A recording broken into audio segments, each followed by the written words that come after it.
आज हम विशेषण के बारे में ज्ञान प्राप्त करते हैं। विशेषण प्रश्न संख्या 1, विशेषण किसे कहते हैं? यह प्रश्न आ सकता है, या फिर ऐसे पूछ सकते हैं कि विशेषण की परिभाषा लिखो, या फिर विशेषण किसे कहते हैं समझाइए, या फिर विशेषण किसे कहते हैं और ये कितने प्रकार के होते हैं, यह प्रश्न आ सकता है। या फिर ऐसे भी पूछ सकता है, विशेषण किसे कहते हैं, ये कितने प्रकार के होते हैं, नाम लिखो। सेम उत्तर है तीनों का। आपको ऐसे उत्तर देना है, संज्ञा या सर्वनाम।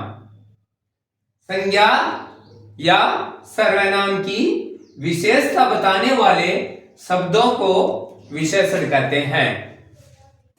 संज्ञा या सर्वनाम की विशेषता बताने वाले शब्दों को विशेषण कहते हैं। जैसे चतुर लड़का, जैसे चतुर लड़का ये विशेषता है। अच्छी किताब ये विशेषता है। तो इसका संज्ञा या सर्वनाम है, उनकी विशेषता बताता है। तो हम चतुर लड़का है, इसकी ये विशेषता बता सकते हैं। या फिर अच्छी किताब है, ये भी विशेषता है अच्छी किताब की। तो इसी प्रकार से हम इसका उत्तर देंगे। आगे है विशेषण कितने प्रकार के होते हैं।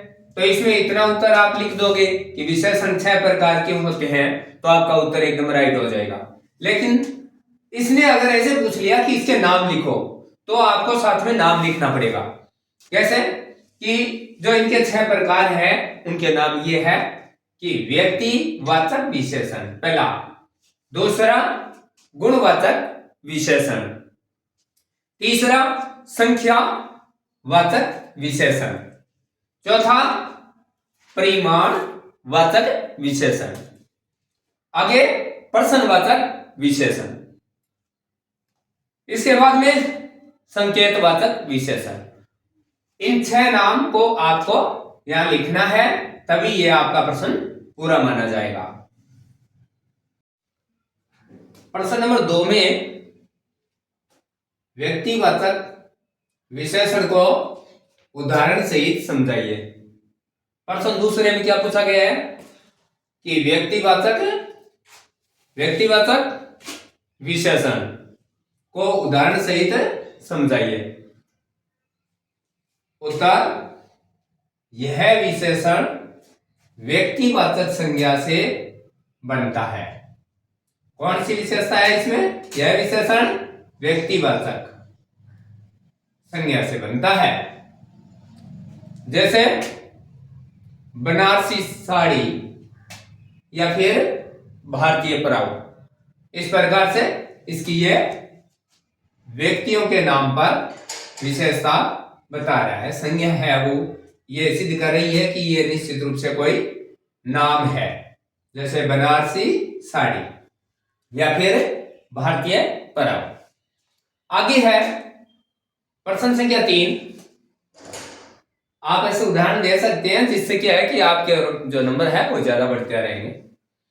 आगे प्रश्न नंबर 3 में यह पूछा गया है कि गुणवाचक विशेषण किसे कहते हैं। गुणवाचक विशेषण किसे कहते हैं?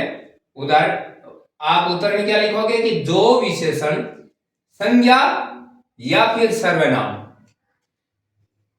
जो विशेषण संज्ञा या विशेषण के गुणों को बताते हैं, उन्हें गुणवाचक संज्ञा या गुणवाचक विशेषण कहते हैं।